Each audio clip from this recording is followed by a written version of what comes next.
कैसे हैं आप सभी। आशा करते हैं आप सभी बहुत अच्छे होंगे। और आज के इस वीडियो में द स्टोरी ऑफ इंग्लिश के एक और चैप्टर 6 को हम लोग जानेंगे और चैप्टर का नाम है English as a world language. English as a world language. The most widely use language in the world today is English. आज विश्व का सबसे ज़्यादा फेमस भाषा, विश्व का सबसे ज़्यादा बोले जाने वाला भाषा, विश्व का सबसे ज़्यादा स्मार्ट लैंग्वेज, विश्व का सबसे ज़्यादा यूज़ किए जाने वाला भाषा कॉमर्स के फील्ड में हर क्षेत्र में आप कर सकते हैं तो कौन है? इंग्लिश है। This doesn't mean that it has the large number of native speaker. ऐसा नहीं है कि इसके जो नेटिव है, नेटिव मतलब स्थानीय लोग ज़्यादा हैं, ऐसा नहीं है। ये मिला हुआ है चाइनीज़ को। किसको मिला है? चाइनीज़ को।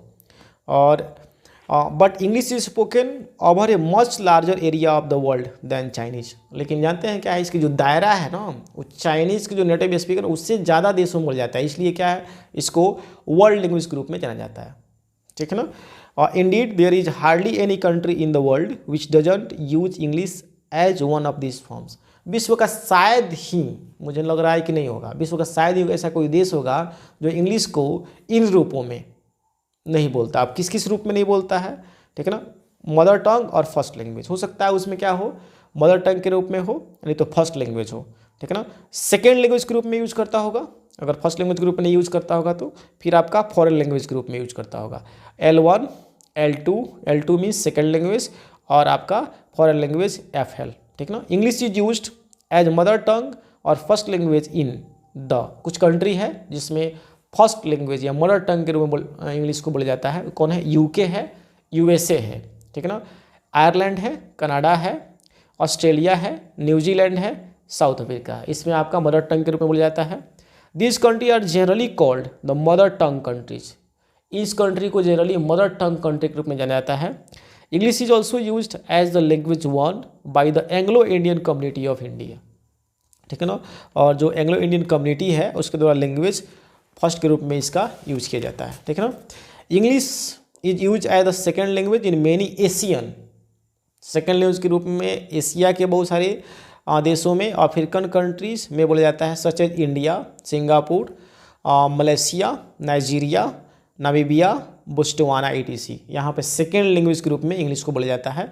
इन this countries English is recognised as the second official language. इन सारे देशों में इंग्लिश को सेकेंड ऑफिशियल लैंग्वेज के रूप में पहचाना जाता है। Again English is widely used as and studied as a foreign language in many non English countries as China. कुछ ऐसे इंग्लिश को फॉरेन लैंग्वेज के रूप में यूज किया जाता है जहाँ पे नॉन मतलब वहाँ पे इंग्लिश बोलने वाले की जो संख्या है बहुत ही कम है और उसकी उतनी उसकी इस भाषा को ज़्यादा इंपॉर्टेंस नहीं जाता है। वो कौन है? आपका जापान है, China, Japan, UAE, Saudi Arabia, Egypt, Iraq, France, Germany, Switzerland, Mexico, Brazil ETC। इन सारे देशों में the extent of geographical spread of English is shown in the map, ठीक है ना। क्या कहाँ से जोग्राफिकल पॉइंट ऑफ व्यू से कहाँ फैला है इसको मैप में दिखाया गया है। English is a language that belongs to the whole world. एक ऐसा भाषा है जो किसी एक देश का नहीं रह गया है, ठीक है ना। 5वीं शताब्दी से शुरू हुआ और आज विश्व के हर देश का ये भाषा बन के रह गया है, मतलब सारे देश में ये बोला जाता है। It has a great literature. आप जानते हैं किसी भाषा का विकास कब होता है? जब उसकी लिटरेचर बहुत ही अच्छा हो, उसके जो राइटर हैं वो बहुत अच्छे हों। तो इंग्लिश के पास ये सारी जो फीचर्स हैं वो सब फीचर्स उपलब्ध हैं। It is a language of science and technology. आप जानते हैं कि साइंस और टेक्नोलॉजी की जो भाषा है वो पूर्णतः क्या है? इंग्लिश है, ठीक है ना। तो ये अलग इसको स्पार्क ऐड करता है इस पर। And it is used all over the world as a language of learning and communication. आप जानते हैं कि जो लर्निंग का जो मेन जो लैंग्वेज है वो कौन है? इंग्लिश है, ठीक है ना। किसी चीज़ को सीखने के लिए इंग्लिश जरूरी है। Many other languages are as effective as English is one or more of this fields. However as a means of expression and communication English is used in many more fields than most other ancient and modern languages. अगर आप बात करते हैं बहुत सारे भाषा हैं लेकिन सबसे ज़्यादा इसका यूज होता है वो कौन है? इंग्लिश है, ठीक है ना। Today English is recognise the world over the as the language of. आज विश्व में इंग्लिश को कई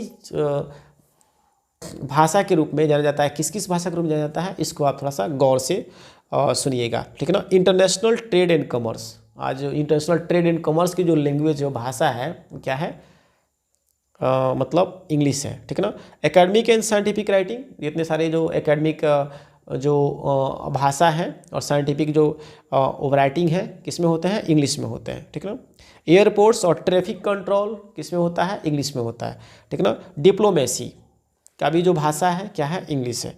international sports meets, international sports meets के भी जो भाषा है वो क्या है, इंग्लिश है। Indeed as has often been suggested English is a window to the world, इसीलिए इंग्लिश को विश्व का विंडो कहा जाता है। मतलब if you know English, just open, just you can do anything, you can go anywhere, you can complete any type of work, because this language has a great importance, and with the passage of time it's growing very fast.